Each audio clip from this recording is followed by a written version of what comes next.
إن الحمد لله نحمده ونستعينه ونستغفره ونعوذ بالله من شرور أنفسنا ومن سيئات أعمالنا من يهده الله فلا مضل له ومن يضلل فلا هادي له وأشهد أن لا إله إلا الله وحده لا شريك له وأشهد أن محمدا عبده ورسوله يا أيها الذين آمنوا اتقوا الله حق تقاته ولا تموتن إلا وأنتم مسلمون يا أيها الناس اتقوا ربكم الذي خلقكم من نفس واحدة وخلق منها زوجها وبث منهما رجالا كثيرا ونساء واتقوا الله الذي تساءلون به والأرحام إن الله كان عليكم رقيبا يا أيها الذين آمنوا اتقوا الله وقولوا قولا سديدا يصلح لكم أعمالكم ويغفر لكم ذنوبكم ومن يطع الله ورسوله فقد فاز فوزا عظيما أما بعد فإن خير الحديث كتاب الله وخير الهدي هدي محمد صلى الله عليه وسلم وشر الأمور محدثاتها وكل محدثة بدعة وكل بدعة ضلالة وكل ضلالة في النار فأعوذ بالله السميع العليم من الشيطان الرجيم من همزه ونفخه ونفثه بسم الله الرحمن الرحيم يا أيها الذين آمنوا إن كثيرا من الأحبار والرهبان ليأكلون أموال الناس بالباطل ويصدون عن سبيل الله والذين يكنزون الذهب والفضة ولا ينفقونها في سبيل الله فبشرهم بعذاب أليم يوم يحمى عليها في نار جهنم فتكوى بها جباههم وجنوبهم وظهورهم هذا ما كنزتم لأنفسكم فذوقوا ما كنتم تكنزون وقال في موضع آخر وآتوهم من مال الله الذي آتاكم وقال رسول الله صلى الله عليه وسلم ما نقصت صدقة من مال أو كما قال صلی اللہ علیہ وآلہ وسلم۔ رمضان کا مہینہ یہ غمگساری کا، غمخواری، ہمدردی کا مہینہ ہے، اسی لیے آپ صلی اللہ علیہ وسلم رمضان کے اس مہینے میں کثرت سے صدقات و خیرات کیا کرتے تھے۔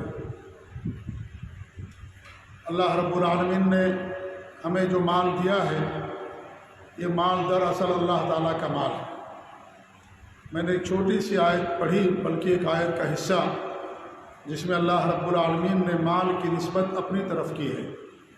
اللہ فرماتا ہے وآتوہم، اور فقراء کو، مساکین کو دو، من مال اللہ الذی آتاکم، اللہ کے اس مال میں سے جو اس نے تمہیں دیا ہے۔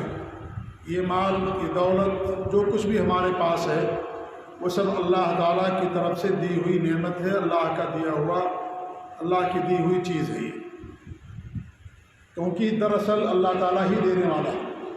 اللہ تعالیٰ کے ارشاد وما بکم من نعمت فمن اللہ، جو ہمارے پاس جو بھی نعمتیں ہیں وہ سب اللہ تعالیٰ کی طرف سے دی ہوئی ہیں۔ مال ہو، اولاد ہو، منصب ہو، صحت ہو، تندرستی ہو، جتنی بھی نعمتیں ہیں، جتنی بھی چیزیں ہمارے ساتھ جڑی ہوئی ہیں وہ ساری کی ساری چیزیں اللہ رب العالمین کی طرف سے دی ہوئی ہیں۔ یہ مال جو اللہ رب العالمین نے دیا ہے، اس مال میں اللہ رب العالمین نے لوگوں کے کچھ حقوق رکھے ہیں۔ انہی میں سے ایک حق ہے جو سب سے بڑا حق ہے، وہ زکوٰۃ کا حق ہے۔ یہ زکوٰۃ اللہ تعالیٰ کا بھی حق ہے کیونکہ اللہ رب العالمین کا حکم ہے، اور ساتھ ہی ساتھ یہ بندوں کا بھی حق ہے۔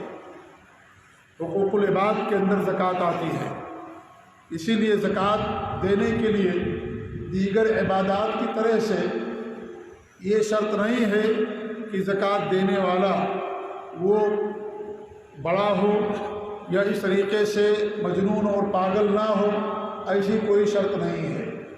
آپ دیکھ لیجئے کہ اسلام کی دیگر عبادات کے لیے جو مالی عبادات ہیں ان کو چھوڑ کر کے ہر عبادت کے لیے کچھ بنیادی شرطیں ہوتی ہیں۔ انہی میں سے ایک شرط یہ ہوتی ہے کہ وہ عبادت اسی بندے پر فرض ہوتی ہے جو بالغ ہو۔ اگر کوئی بچہ ہے، چھوٹی عمر کا ہے، اس کے اوپر وہ عبادت فرض نہیں ہوتی۔ آپ مثال لے لیں نماز کی، مثال لے لیں آپ روزے کی، مثال لے لیں آپ حج کی۔ اس کے لیے شرط یہ ہے کہ وہ بچہ نہ ہو، بالغ ہو، بڑا ہو۔ ایک شرط یہ بھی ہوتی ہے کہ مجنون اور پاگل نہ ہو۔ اگر مجنون اور پاگل ہے تو اس کے اوپر نماز فرض نہیں ہوتی، روزہ فرض نہیں ہوتا، ایسی حج فرض نہیں ہوتا۔ لیکن زکوٰۃ ایسی عبادت ہے جس کے لیے ایسی کوئی شرط نہیں ہے۔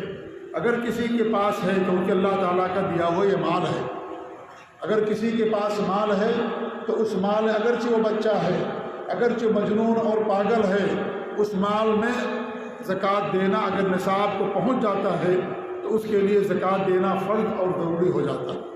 ایک شرط ہے کہ مال نصاب تک پہنچا ہوا ہو، سال کا عرصہ گزر گیا ہو، یہی شرط ہے۔ یہ کوئی شرط نہیں ہے کہ وہ دینے والا بڑا ہونا چاہیے، بالغ ہونا چاہیے، یا مجنون اور پاگل نہیں ہونا چاہیے، اسی کوئی شرط نہیں ہے۔ تو زکوٰۃ میرے بھائیوں یہ اللہ رب العالمین کا جہاں حق ہے وہی بندوں کا بھی حق ہے۔ زکوٰۃ کی اہمیت کا اندازہ ہم اور آپ اس بات سے لگا سکتے ہیں کہ زکوٰۃ اگر کوئی انسان وفات پا جائے اور اس نے اپنے مال میں سے زکوٰۃ نہیں نکالی ہے تو سب سے پہلے اس کے مال میں سے زکوٰۃ نکالی جائے گی، اس کے بعد اس کے مال کو ورثہ میں تقسیم کیا جائے گا۔ انسان مر گیا، نماز ختم ہو گئی، روزہ ختم ہو گیا، حج ختم ہو گیا، لیکن زکوٰۃ مرنے سے بھی ختم نہیں ہوتی۔ اگر انسان کی وفات ہو گئی ہے، اس نے اپنے مال میں سے زکوٰۃ نہیں ادا کیا، ورثہ میں تقسیم کرنے سے پہلے اس کے مال میں سے زکوٰۃ نکالی جائے گی، اس کے بعد جو مال بچے گا اسے ورثہ کے اندر تقسیم کیا جائے گا۔ موت سے بھی یہ فرض ثابت نہیں ہوتا کہ انسان مر گیا ختم ہو گیا معاملہ، نہیں۔ اس کے مرنے کے بعد بھی کفن دینے سے پہلے، جنازے کی نماز سے پہلے، تمام چیزوں سے پہلے اس کے مال میں سے زکوٰۃ نکالی جائے گی، اس کے بعد اس کے ورثہ میں تقسیم کیا جائے گا۔ ورثہ میں تقسیم کرنے سے پہلے عمل کیا جائے گا۔ آپ جنازے کی نماز پڑھ دیں، کفن دے دیں، کوئی حرج کی بات نہیں، لیکن ان کے ورثہ میں تقسیم کرنے سے پہلے اس کے مال میں سے زکوٰۃ نکالی جائے گی۔ اگر زکوٰۃ کوئی نہ دے، ابوبکر صدیق رضی اللہ تعالیٰ عنہ نے ایسے لوگوں سے جنگ لڑی تھی جنہوں نے زکوٰۃ کا انکار کر دیا تھا یا بیت المال میں دینے سے انکار کر دیا تھا۔ ابوبکر صدیق نے، تمام صحابہ کرام نے ایسے لوگوں سے جنگ لڑی تھی، کیونکہ زکوٰۃ جہاں اللہ تعالیٰ کا حق ہے وہی بندوں کا حق ہے، اس کا نکالنا انسان کے لیے واجب اور ضروری ہے۔ اور اس کا نصاب یہ ہے کہ انسان کے پاس اگر 85 گرام سونا ہے یا اس کے برابر کوئی بھی کرنسی ہے تو آدمی کے اوپر زکوٰۃ فرض ہو جاتی ہے، اور سال میں ایک مرتبہ انسان زکوٰۃ نکالتا ہے۔ یہ سونے کا نصاب ہے۔ چاندی کا نصاب یہ ہے کہ 52.5 تولہ چاندی کسی کے پاس ہے، سال کا عرصہ گزر گیا ہے، اس آدمی کے اوپر زکوٰۃ فرض ہو جاتی ہے۔ اور سال کا عرصہ گزرنے کا مقصد یہ ہوتا مطلب کہ سال میں انسان کو ایک مرتبہ زکوٰۃ دینی پڑتی ہے۔ آپ کا مال نصاب کو پہنچ گیا، نصاب کو پہنچنے کے بعد اس پر سال کا عرصہ گزرنا چاہیے۔ اب اس مال سے جو کچھ بھی آپ کماتے ہیں، جو فائدہ ہوتا ہے، اس پر سال کا عرصہ گزرنا ضروری نہیں ہے۔ میری اس بات کو ذرا دھیان سے بھی سنیے آپ لوگ، کیونکہ یہاں لوگوں کے اندر ایک غلط کنسپٹ پایا جاتا ہے، وہ یہ ہے کہ ہر مال کے اوپر 1 سال کا عرصہ گزرنا چاہیے، لوگ یہ سمجھتے ہیں، ایسی بات نہیں ہے۔ آپ پر زکوٰۃ فرض ہو گئی تھی، اس مال پر سال کا عرصہ گزر گیا، اب اس مال سے جو بھی مال آتا ہے یا اس دوران جو بھی اضافہ ہوتا ہے اس پر سال کا عرصہ گزرنا ضروری نہیں ہے۔ سال ہو گیا اور سال آنے کے بعد آپ کو اس مال میں سے زکوٰۃ ادا کرنی ہے۔ مثال کے طور پر رمضان کے مہینہ میں لوگ زکوٰۃ دیتے ہیں۔ رمضان کے مہینے میں آپ کے پاس یہ دو نصاب بتایا گیا ہے، مان لیجئے سونے کا نصاب 85 گرام سونا، اس کے برابر کوئی بھی کرنسی آپ کے پاس ہے، اور اس کرنسی پر سال کا عرصہ گزر گیا، جیسے 85 گرام سونے کی قیمت اس وقت تقریباً ہندوستانی روپیے کے مطابق 3 لاکھ کے اصل 3.5 لاکھ کے آس پاس بنتا ہے۔ اگر آدمی کے پاس مان لیجئے رمضان میں 3 لاکھ 3.5 لاکھ روپیہ تھا، اب اگلا رمضان آنے تک یہ پیسہ اگر اس کے پاس باقی بچتا ہے تو ایسی صورت میں اس کو زکوٰۃ دینی واجب اور ضروری ہوگی۔ اس سال کے دوران اگر اس کے پاس 10 لاکھ ہو گیا، درمیان میں 5 لاکھ ہو گیا، 4 لاکھ ہو گیا، پورے پیسے کی زکوٰۃ نکالنا ہے۔ یہ نہیں کہ درمیان میں جو مال آئے گا ہر مال کے اوپر سال کا عرصہ گزرنا ضروری ہے، یہ مطلب نہیں ہے۔ درمیان میں جو بھی آپ کے پاس مال آ جائے اس مال میں سے زکوٰۃ انسان کے لیے نکالنا ضروری ہو جاتا ہے۔ یہ نہیں دیکھا جائے گا کہ ہر مال پر، ہر پیسے پر سال کا عرصہ گزرنا ہے۔ اگر ایسا کریں گے تو ہر سال ہر مہینے انسان پر زکوٰۃ فرض ہو جائے گی۔ اس لیے جو اصل مال ہے اس مال سے جو بھی فائدہ ہوتا ہے یا اصل مال کے ساتھ ساتھ جو بھی آپ کے مال میں اضافہ ہوتا ہے اس مال کے انسان زکوٰۃ دے گا، چاہے اس پر 1 سال کا عرصہ نہ گزرا۔ اصل مال پر جو نصاب ہے اس پر سال کا عرصہ گزر گیا، باقی مال جو اضافہ ہوا بڑھ گیا درمیان میں، اس پر سال کا عرصہ گزرنا ضروری نہیں ہے۔ تو سال میں 1 مرتبہ انسان زکوٰۃ دیتا ہے، اور یہ زکوٰۃ دینا اسلام کا تیسرا اہم رکن ہے۔ نماز کے بعد سب سے اہم ترین جو رکن ہے دین اسلام کے اندر وہ زکوٰۃ دینا ہے۔ اللہ کے رسول صلی اللہ علیہ وسلم کے زمانے میں یا اس طریقے سے آج بھی جو جانوروں کی زکوٰۃ ہوتی ہے، جانوروں کی زکوٰۃ کا بھی معاملہ یہی ہے۔ ہر جانور پر سال کا عرصہ گزرنا ضروری نہیں ہے۔ جب زکوٰۃ لینے کے لیے انسان جاتا ہے، جسے گورنمنٹ کی طرف سے متعین کیا جاتا ہے، وہ آدمی جا کر کے جانوروں کو گنتا ہے کتنے جانور ہیں۔ ان میں سے کچھ جانور سال بھر کے ہوتے ہیں، پرانے جانور رہتے ہیں، کچھ جانور ایسے رہتے ہیں جو 5 مہینہ 6 مہینے پہلے پیدا ہوئے، ان کو بھی زکوٰۃ دی جاتی ہے۔ اسی طریقے سے مال کا بھی مسئلہ ہے کہ مال درمیان میں آپ کے پاس آ گیا ہے، اور درمیان میں آنے کے بعد بھی جب آپ زکوٰۃ نکالیں گے تو اس مال کی بھی آپ کو زکوٰۃ نکالنی ہے۔ جو بھی آپ کے پاس مال ہوگا اس کو آپ کو زکوٰۃ میں نکالنا پڑے گا۔ یہ ہے زکوٰۃ کے اوپر سال گزرنے کا معنی اور مطلب، جس میں عام طور پر لوگ یہ سمجھتے ہیں کہ ہر مال پر زکوٰۃ 1 سال کا عرصہ گزرنا چاہیے۔ یہ مطلب نہیں ہے اس کا، بلکہ آپ کے پاس اگر نصاب کو مال پہنچ گیا، درمیان میں جو بھی آپ کے مال میں اضافہ ہوگا آپ اس کو زکوٰۃ میں ادا کریں گے۔ آپ کے پاس 3.5 لاکھ روپئے ہیں ابھی، اگلا رمضان آئے گا، آپ کے پاس رمضان کے مہینے سے آنے سے پہلے 2 لاکھ کا اضافہ ہو گیا، اس 2 لاکھ کو بھی آپ زکوٰۃ ادا کریں گے۔ یہ نہیں کہ اس 2 لاکھ کی زکوٰۃ اگلے سال آپ دیں گے، نہیں، اسی سال آپ کو دینا پڑے گا، کیونکہ اسی سے نکلا ہوا یہ مال ہے، اور زکوٰۃ دینے سے پہلے یہ مال آپ کے پاس آ گیا ہے، آپ کے قبضے میں آ گیا ہے، لہذا انسان اس کی زکوٰۃ ادا کرے گا۔ تو یہ زکوٰۃ اللہ رب العالمین نے مال میں فرض کر دیا ہے۔ یہ اللہ رب العالمین کا حق ہے، وہی بندوں کا بھی حق ہے، جس کا نکالنا ہر مسلمان، جس کا مال نصاب کو پہنچ جائے، سال میں اس کے لیے نکالنا واجب اور ضروری ہو جاتا ہے۔ یہ زکوٰۃ کے مصارف ہیں، اور 8 قسم کے لوگ ہیں جن کے اوپر زکوٰۃ انسان خرچ کر سکتا ہے، جیسا کہ اللہ رب العالمین نے سورہ توبہ کے اندر بیان فرمایا کہ جو زکوٰۃ ہے فقیروں کے لیے ہے، مسکینوں کے لیے ہے، جو زکوٰۃ کے وصولی کا کام کرتے ہیں، اگر ان کو الگ سے تنخواہ نہیں دی جاتی ہے تو اس میں سے ان کو تنخواہ دی جائے گی۔ والمؤلفۃ قلوبہم، اور جن کی تالیف قلب مقصود ہے، دلجوئی مقصود ہے، یعنی کوئی نیا مسلمان ہو گیا، ابھی اسلام پر جمع نہیں ہے، مضبوط نہیں ہوا، اس کو اسلام پر ثابت قدم رکھنے کے لیے اس میں سے زکوٰۃ دی جائے گی۔ یہاں تک کہ کوئی غیر مسلم ہے اور وہ اسلام لانا چاہتا ہے، اگر اس کی کچھ مدد کر دی جائے، کچھ مال دے دیا جائے، وہ اسلام قبول کر لے گا، اسلام کے بارے میں اچھے خیالات رکھتا ہے، مسلمانوں کے بارے میں ہمدردی رکھتا ہے، اسلام قبول کرنا چاہتا ہے، لیکن کچھ رکاوٹیں ہیں، مالی رکاوٹ، ایسے بندے کو، ایسے شخص کو بھی زکوٰۃ میں سے دے سکتے ہیں، وہ بھی تالیف قلب کے اندر آتا۔ وہ پھر رقاب اور گردنوں کے آزاد کرنے میں، والغارمین، اور جو مقروض ہیں، جو قرض کے تلے دبے ہوئے ہیں، اور یہاں مراد قرض سے یہ ہے کہ جو انسان اپنے جو حلال چیزیں ہیں روزمرہ کی زندگی میں، ان کو صحیح طریقے سے مینج کرنے کے لیے اگر کسی سے زکوٰۃ قرض لیتا ہے، وہ معنی اور مراد ہوتا ہے۔ یہ نہیں کہ انسان اپنا عالیشان محل بنانے کے لیے بینک سے قرض لے لیا، بہت لمبی تجارت کرنے کے لیے بینک سے قرض لے لیا، اب وہ کہتا بھائی میں تجارت کر رہا ہوں، میرے اوپر بینک کا قرض ہے، میں بھی مقروض ہوں، ایسے آدمی کو نہیں دیا جائے گا، ایسے آدمی کو زکوٰۃ میں سے نہیں دیا جائے گا۔ مقروض سے مراد وہ ہے جو انسان کی زندگی کی ضروریات ہیں، کھانے پینے کی چیزیں ہیں، علاج ہے، اس طریقے سے اور زندگی کی ضروریات کی تکمیل کے لیے، پورا کرنے کے لیے اسے نے کسی سے قرض لے رکھا ہے اور اس کو ادا نہیں کر پا رہا ہے، قرض کے تلے دبا ہوا ہے، ایسے آدمی کو زکوٰۃ میں سے دیا جائے گا۔ ورنہ بینک سے جو لوگ لون لیتے ہیں، جو قرض لیتے ہیں سود پر، ایسے لوگوں کو زکوٰۃ میں سے نہیں دیا جائے گا۔ ورنہ بڑے بڑے تاجر سب بینکوں کے مقروض رہتے ہیں، سب پر قرضہ رہتا ہے، یہ مراد نہیں شریعت کے اندر۔ یا حرام کام کے لیے کسی نے قرض لے رکھا ہے، حرام کاروبار کے لیے، حرام کام کے لیے، اور اس کے اوپر قرضہ ہے، ایسے آدمی کو بھی زکوٰۃ میں سے نہیں دیا جائے گا۔ مقروض کا معنی یہ ہے جو اپنی ضروریات زندگی کو پورا کرنے کے لیے کھانے پینے کی چیزیں ہیں، علاج ہے اور دیگر چیزیں ہیں، جو کپڑا ہے یا اس طریقے سے اور جو ضروریات ہے زندگی کی، اس کو پورا کرنے کے لیے اس نے کسی سے قرض لے رکھا ہے اور اس کو ادا نہیں کر پا رہا ہے، ایسے آدمی کو دیا جائے گا۔ والغارمین فی سبیل اللہ، اور اللہ کی راہ میں جہاد میں جنگ کے اندر مال زکوٰۃ کا جو ہے پیسہ دیا جائے گا۔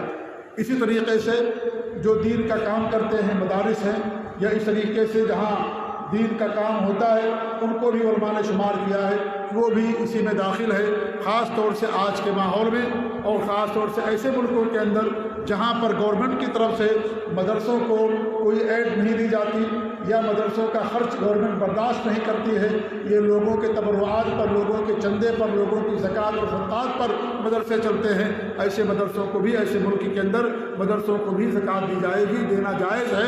یہ اگرچہ فی سبیل اللہ کے اندر صحیح قول کے مطابق داخل نہیں ہے، لیکن مجبوری میں، کیونکہ اگر مدرسوں کو زکوٰۃ نہیں دیں گے، مدرسے بند ہو جائیں گے، گورنمنٹ بھی ان کو کچھ خرچ نہیں دیتی ہے اور ان کو کوئی ایڈ نہیں دیتی اور ان کا خرچ برداشت نہیں کرتی، لہذا ایسے ملکوں میں وہاں پر زکوٰۃ مدرسوں کو دی جائے گی۔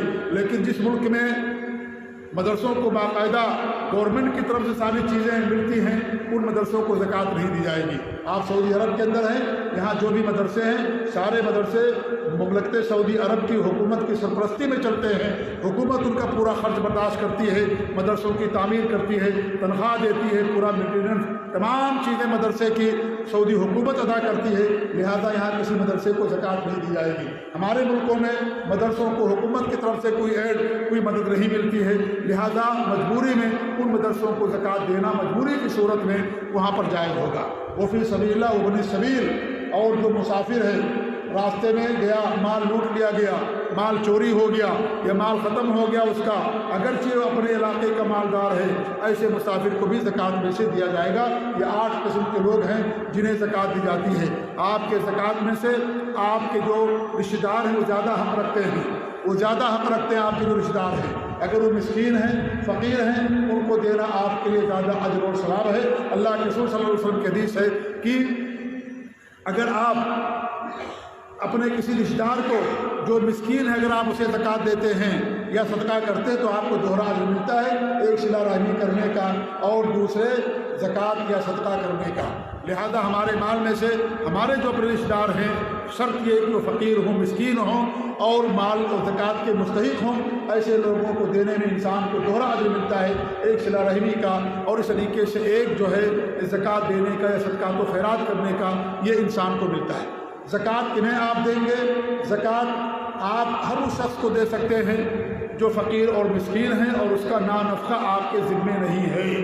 اگر اس کا نام نفقہ، اس کی زندگی کے ضروریات کا خرچ آپ کے ذمے ہے، آپ اسے زکوٰۃ نہیں دے سکتے، اسی لیے آپ اپنے بیوی کو زکوٰۃ نہیں دے سکتے، اپنے بچے کو زکوٰۃ نہیں دے سکتے، کیونکہ ان کا خرچ آپ کے ذمے ہے۔ آپ پر فرض ہے کہ آپ بیوی کا خرچ ادا کریں، اسے گھر مہیا کریں، بیمار ہے علاج کرائیں، اسے کھانا کپڑا دیں، آپ پر فرض ہے۔ آپ کی اولاد ہے، آپ کی اولاد ہے، اس اولاد کا خرچ آپ کے ذمے ہے۔ اس طریقے سے جو بھائی بہن آپ کے ساتھ رہتے ہیں، غیر شادی شدہ ہیں، ان کا خرچ آپ کے ذمے ہے، لہذا ان کو بھی آپ زکوٰۃ نہیں دے سکتے۔ لیکن اگر شادی ہو گئی بہن کی یا بھائی کی اور وہ فقیر مسکین کے زمرے میں آ گیا، آپ اس کو زکوٰۃ دے سکتے ہیں، کیونکہ بھائی شادی ہو جانے کے بعد بڑے بھائی کی ذمہ داری نہیں رہتی ہے کہ اس کا خرچہ برداشت کرے، لیکن اگر وہ مسکین ہوگا تو زکوٰۃ میں سے آپ اس کو دے سکتے ہیں۔ لہذا یہ قاعدہ قانون یاد رکھیے، ہر وہ شخص جس کا نام نفقہ آپ کے ذمے ہے، جس کا خرچ آپ کے ذمے ہے، آپ اسے زکوٰۃ ادا نہیں کر سکتے۔ یہ زکوٰۃ ایک آپ کے مال میں فرض ہے۔ ایک اور چیز اللہ رب العالمین نے ہمارے مال میں فرض کیا ہے، جس کے لیے نصاب کی بھی ضرورت نہیں ہے کہ آپ کا مال نصاب کو پہنچے، وہ زکوٰۃ الفطر ہے، جو رمضان کے مہینے سے متعلق ہے۔ زکوٰۃ الفطر کو ہر بندے پر فرض کر دیا گیا ہے، چاہے وہ روزے دار ہو یا روزے دار نہ ہو، چھوٹا ہو یا بڑا ہو، امیر ہو غریب ہو، اس کے لیے نصاب شرط نہیں ہے کہ اس کے پاس نصاب بھر مال ہوگا تبھی وہ زکوٰۃ الفطر ادا کرے گا۔ علماء نے یہاں تک لکھا ہے اگر کسی کے پاس ایک دن کی خوراک موجود ہے اس کو بھی زکوٰۃ الفطر ادا کرنا ضروری ہے، کیونکہ زکوٰۃ الفطر کا 2 مقصد ہے۔ ایک مقصد تو یہ ہے کہ روزے کی حالت میں جو ہم سے غلطی ہو جاتی ہے، گناہ ہو جاتا ہے، اس کا کفارہ ہے طہرۃ للصائم، اور دوسرا مقصد طعمۃ للمساکین، جو مساکین ہیں ان کی خوراک ہے۔ ایک مسکین سے بھی غلطی رمضان میں ہو جاتی ہے، لہذا وہ بھی اپنے گناہوں کے کفارے کا حق رکھتا ہے، محتاج ہے تو اس کے گناہوں کا بھی کفارہ ہونا چاہیے۔ یہ نہیں کہ مسکین اور فقیر ہے تو اس کے سارے گناہ معاف ہیں یا اس سے گناہ نہیں ہوتے، اس لیے روزے دار سے جو گناہ ہو جاتے ہیں ان کا کفارہ ہے۔ لہذا ایک مسکین روزے کی حالت میں اس سے جو گناہ ہوتا ہے جب وہ اپنا ادا کرے گا، وہ زکوٰۃ الفطر، تب جا کر کے اس کے چھوٹے چھوٹے جو گناہ ہیں اللہ تعالیٰ اس زکوٰۃ الفطر کے ذریعے سے اس کو معاف کرے گا۔ لہذا اگر ایک دن 2 دن کی خوراک بھی کسی کے پاس ہے اس کو بھی زکوٰۃ الفطر ادا کرنا ہے۔ علماء نے یہاں تک لکھا ہے کہ اگر کوئی آدمی زکوٰۃ الفطر لیتا ہے لوگوں سے اور اس کے پاس 1-2 دن کا غلہ جمع ہو گیا ہے، وہ دوسرے مسکین کو دے گا جو اس سے زیادہ غریب ہوں گے، یا کسی اور کو دے دے گا تاکہ اس کی بھی زکوٰۃ الفطر ادا ہو جائے۔ زکوٰۃ الفطر جو گھر کا ذمہ دار ہے وہ سب کی طرف سے ادا کرے گا۔ اور زکوٰۃ الفطر کے اندر ایک بات یاد رکھیے کہ زکوٰۃ الفطر کے اندر پیسہ دینا جائز نہیں ہے۔ زکوٰۃ الفطر کے اندر انسان غلہ ہی دے گا۔ لوگ یہ سوال کرتے ہیں کہ بھئی کتنا ہے زکوٰۃ الفطر انسان، کتنا ریال ہے، کتنا روپیہ ہے؟ میرے بھائی زکوٰۃ الفطر جس دن سے متعین کیا گیا ہے، فرض کیا گیا نبی کے زمانے سے آج تک اور قیامت تک، اس کا نصاب ایک ہی رہے گا۔ دنیا جو بھی تبدیل ہو جائے زکوٰۃ الفطر کا نصاب کبھی بدلے گا نہیں۔ زکوٰۃ الفطر کا نصاب ایک ہے، نبی کے زمانے سے لے کر کے آج تک اور قیامت کے آخری صبح تک ایک ہی نصاب ہے۔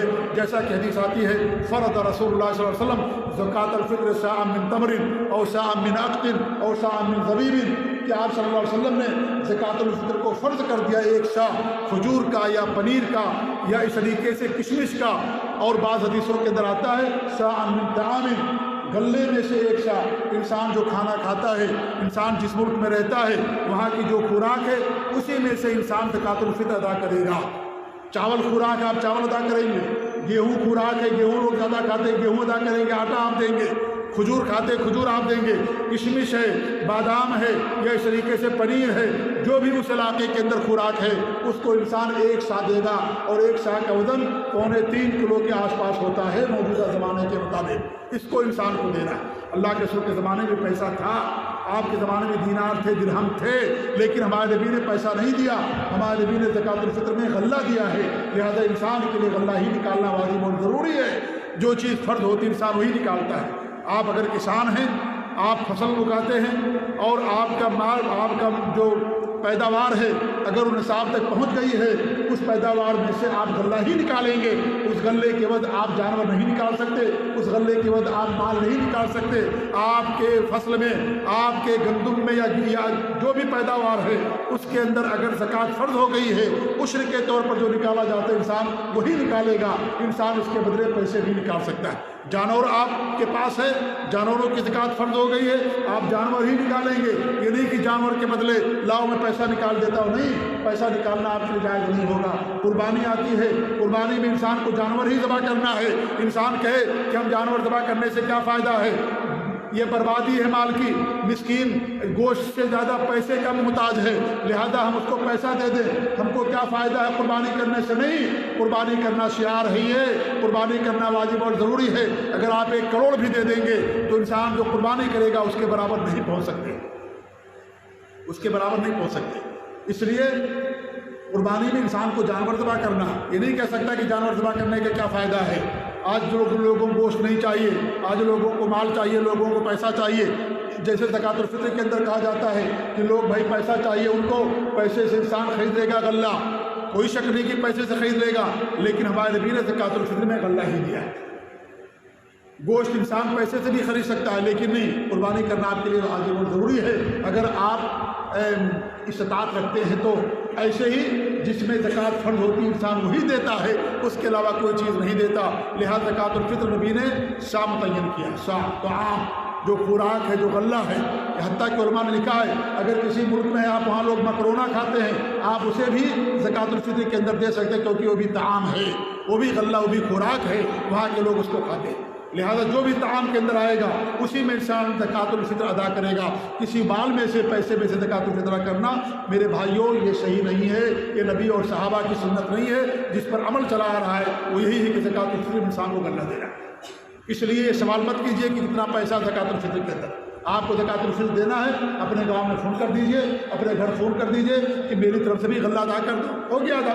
اور اگر آپ اور پیسہ دینا چاہتے تو پیسہ دے دیجئے، کوئی حرج کی بات نہیں ہے۔ اگر آپ کہتے ہیں کہ میں سعودی عرب کے اندر رہتا ہوں، سعودی عرب کے اندر اگر ہم 3 کلو چاول لیں گے 21 ریال لگے گا، لہذا میں 21 ریال ہی دے دوں گا، کوئی مسئلہ نہیں ہے۔ آپ 21 ریال کی رعایت اپنے ملک میں بھیج دیجئے، لیکن ان کو یہ بھی کہیے کہ اس میں سے آپ زکوٰۃ الفطر غلہ لے لو، جو پیسہ بچے وہ پیسہ بھی غریب کو دے دو، دونوں پر عمل ہو جائے گا۔